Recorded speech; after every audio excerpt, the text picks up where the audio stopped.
Need to remember that the dinitrogen, that means the free atmospheric nitrogen, is changed into nitrogen compounds by these microorganisms to be picked up by the plants. And in the same manner, in the soil we have insoluble phosphorus present in the soil, which is turned into soluble form so that the plant's root can easily pick up these phosphate. Remember NPK, they are the three main minerals after CHO, which are essential for the life of every living organism. And those who are into farming background, you would be knowing it already, that when we buy the fertilizers from market, then they always mention the ratios of NPK on top of it. N basically is required for the vegetative growth.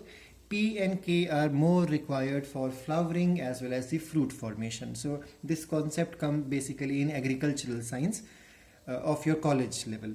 So let's understand now what exactly these microorganisms do. So there are symbiotic nitrogen fixing microorganism, that means there are symbiotic nitrogen fixing bacteria, and there are symbiotic nitrogen fixing blue-green algae also. And then there are some of the nitrogen fixing bacteria which are not in complete association, they form a loose association with the root system of plants. So let's understand this. There is a microorganism called as rhizobium, you all are familiar with. It forms symbiotic association with the roots of the leguminous plants, and then these bacteria live freely in the soil. Please remember, these bacteria are very peculiar with the association with the root system. They can't develop association with just any other plant. There is one-to-one relationship, species-specific relationship. Example, Rhizobium japonica only forms association with the root system of soybean. That means glycine max. This is the scientific name of soybean. So that means that these organisms, they stay in the soil as free living microorganism, and remember, in that situation they are not fixing nitrogen.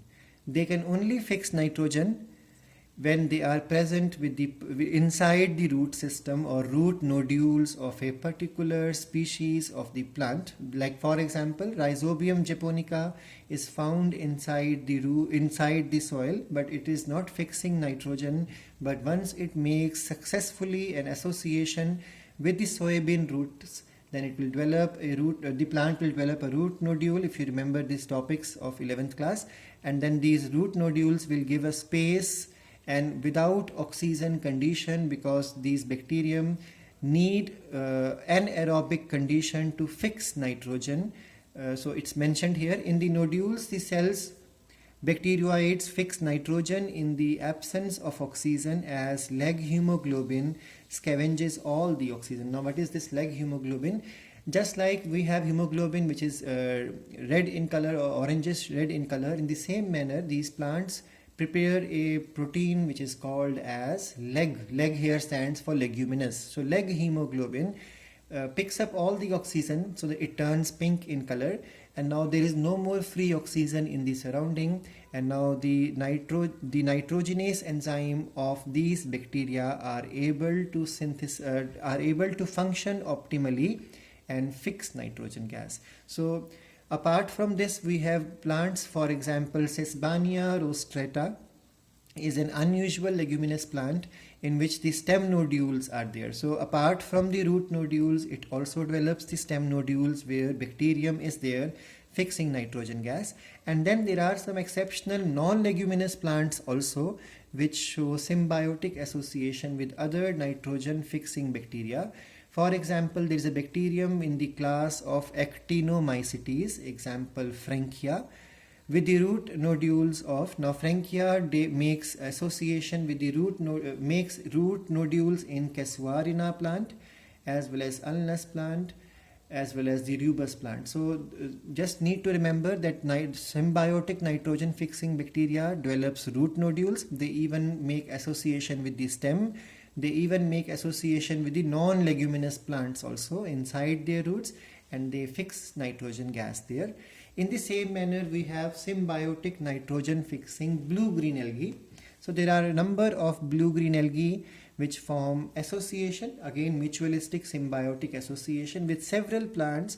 For example, we have lichens, hornworts, azolla fern, it's the aquatic fern example, cycas roots. So in all these plants you will find, in all these microorganisms you will find that association with blue-green algae is there. There is an example explained here now. Anabaena azola lives inside the cavity of azolla leaf. So Anabaena azola is a blue-green algae. It makes association with azolla and not with the root system but with the leaves. So in the leaves there are pockets. In those pockets or cavities, Anabaena azole survives or lives nicely. Azolla and Anabaena symbiotic association is of great importance to agriculture. Now ferns can grow in rice field. Which fern is it? Azolla. Azolla is a fern, I just told you again. So it grows in standing water. Fern can easily grow in the rice field, and with this association make field more fertile. So what exactly happens is, when paddy is grown, if azolla is made to be there, azolla will always develop association with Anabaena azole, and this standing water makes sure that this fern is living. So as long as this fern is living, Anabaena azole will fix nitrogen. Now once the paddy field is ready for harvesting, so water is removed from there.